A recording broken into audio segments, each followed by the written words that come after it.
Welcome, welcome. It's day 3 in our 8 days and 8 steps to jumpstart our creative process, our creativity, our engagement with the world, our love for our life, our desire to be alive, alive. Oh, Step 3 is a really exciting place to stand. And as mentioned on our orientation, you can mix these steps up after you get all 8 of them. And, your flashcards at that point will be shuffleable, if that's a word. You can mix them up and you can just grab one and you can let yourself play. I like to remind myself also that I can make a cover for my flashcards. This is an earlier challenge that we did.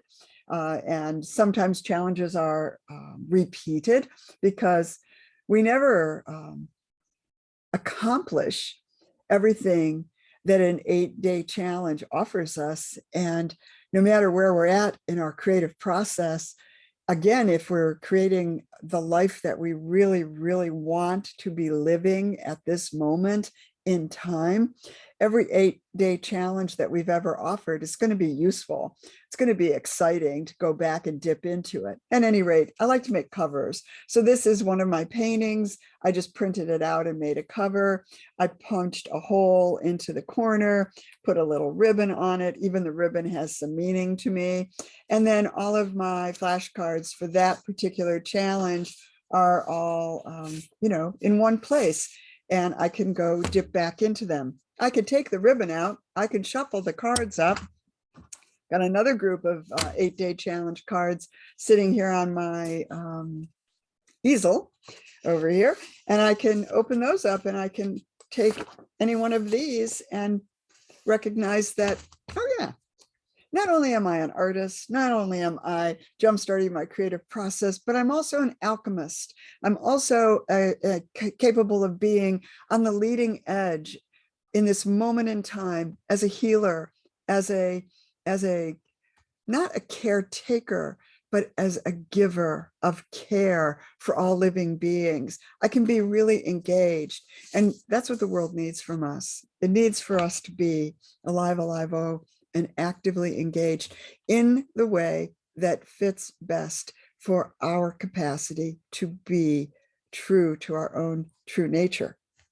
So I've got a lot of cards from lots of previous 8 days, and they can all be shuffled, and I can pull one out at any moment in time.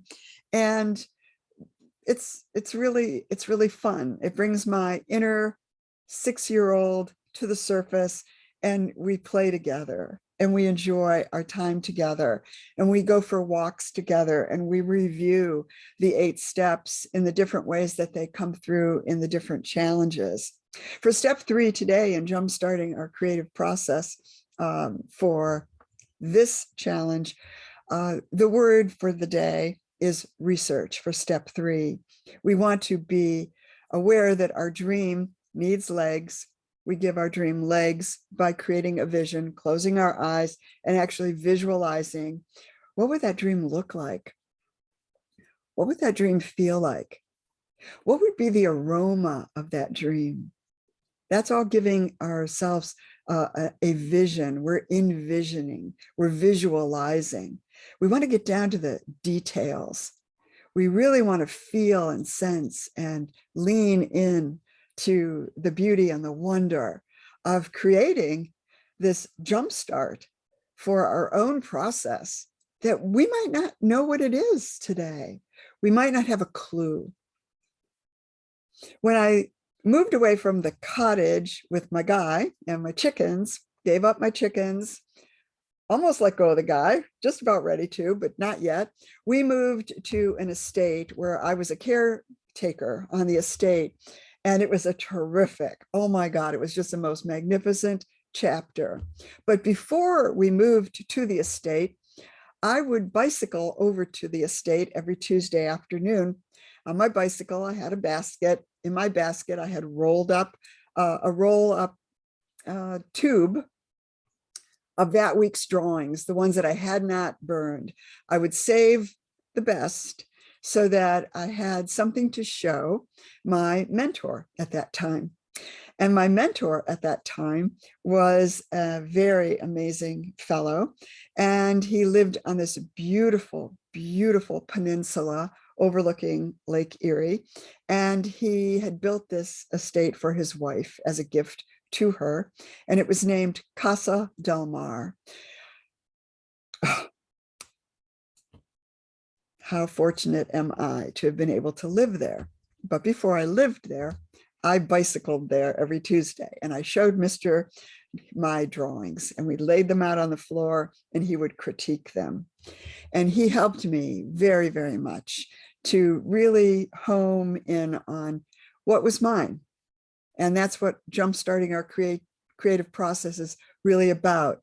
It's not about art making specifically. It's about being true to you, finding your voice, finding the way you move through the world to the best of your ability, finding the way that you feel inspired to be alive so that you can engage with your life as a relationship, as the most extraordinary relationship there is, the relationship with your life force, with your vitality, with your quickening, with your capacity to be unique, with your ability to be, well, what's the little thing I shared in our original outreach for this challenge? What could have been said by someone other than you, do not say it. What could have been done by someone other than you, do not do it.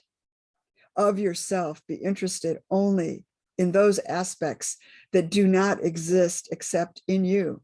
Patiently or impatiently create out of yourself the most unique and irreplaceable of beings. And that, again, was with me in the cottage back in the day. And when Mr. died, his wife and her attorney ascertained that it would be useful if I moved, if I was invited to move onto the estate in an extremely amazing building that Mr. had created called the Lodge. And I and my guy lived in the Lodge for 18 months until the next chapter of our life opened up. And the property was a few acres of arboretum because Mr. and Mrs. had traveled the world on steamships. Before airlines, they had traveled the world 9 times. They had done world tours and had brought back artifacts from all different cultures from all over the planet. And I was privileged enough to be able to walk about in Casa del Mar and be engaged. You're just completely immersed in art from around the world that Mr. and Mrs. had collected. And I lived in this beautiful, albeit run down, lodge building on the property. It was run down to the point where when I would go to the bathroom on a rainy day, I actually had to wear my slicker because the flat top roof would leak and I would get wet if I went into the bathroom on a rainy day. And it was a tiny house because it was only 9 feet wide and it was about 18 feet long, not long at all. It had a little kitchen, one little bedroom, and one little front room, which was also my studio. But there was a door, and the door had a lock on it. But I opened the door whenever I wanted to, and I went into the actual lodge room where Mr. would have meetings with his colleagues.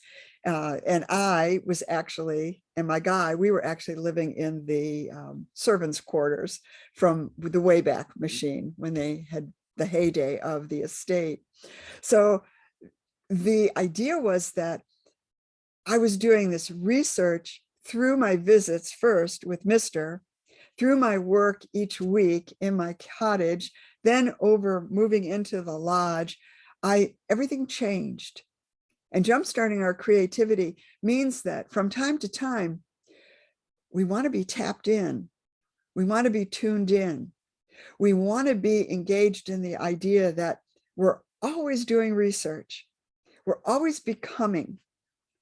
We're always growing into. We're always evolving. There's never a point where we're going to be done. There's never a place where we're going to say, this is my style, or this is who I am forever. Not going to happen. That's getting stuck.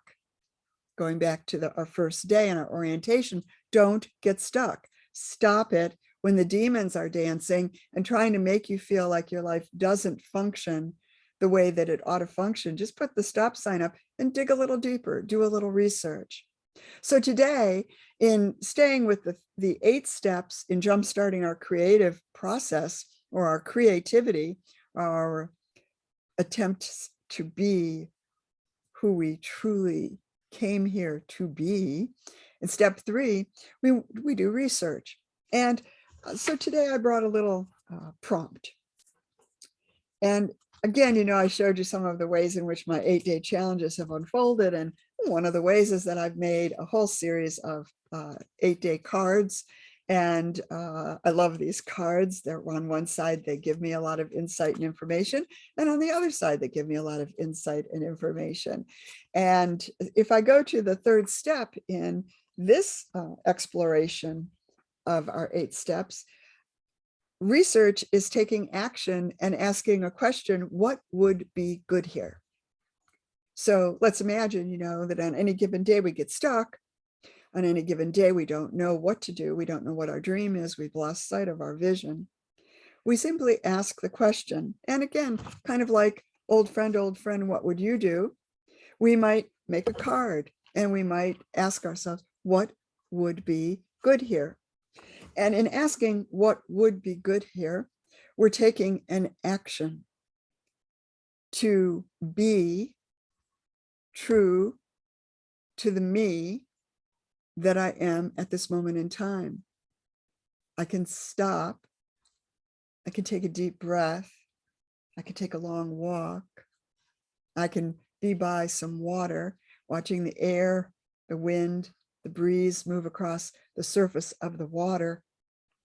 Say, what would be good here? And research what comes to meet me. So here again, this is not a script, these 8 steps to jumpstart your creativity. It's not a script. These are a series of prompts, and we can say prods, like, come on, don't get stuck. Step out, step up, step out. And at this point on day 3, we're looking at research. We could go to Wikipedia and we could spend 15 minutes. We want to bracket things. We don't want to just be out there floating about, getting lost in research. We want to take maybe half an hour or 15 minutes. We want to just take a little bit of time, do some research regarding the idea, the inspiration, the project, the dream, the vision, the challenge, the relationship, whatever it is that we're placing our focus and our attention on for these 8 days, this 6 weeks. We really want to keep focused. We want to have like blinders. We want to only be focusing on whatever it is we're choosing. And by the 4th day, we're going to know, we're going to have much more awareness. This is Iona. This is Wren House Studio. This is 8 steps to jumpstart your creative process. To put the positive with the positive, put the negative with the negative. Recognize that both are part and parcel of living on the earth in this beautiful vehicle called your body. As you're exploring and unfolding and engaging in your current vitality, your life force, your uniqueness, your capacity to say what only you can say. Out of 7 billion people on the planet, only you can sing your song out loud. Only you can stand on your stage and share with us what you came here to share with your healthy inner 6-year-old. I look forward to seeing you tomorrow. Keep in mind that we have a private Facebook page. You can place your comments, your takeaways. You can post photographs of your cards as they're unfolding. Remember, your cards can be very, very simple, but your cards can also be just rich in color and in commentary, and we all grow together. So we look forward to seeing you on Facebook if you choose to engage. And also remember that you can save every one of these videos to a folder on your computer, download them to your computer, make them your own, and then engage whenever you choose to, hopefully right now. And hopefully you come back and return and, oh, hi, it's so good to see you again. And it's so good to see you tomorrow. Bye.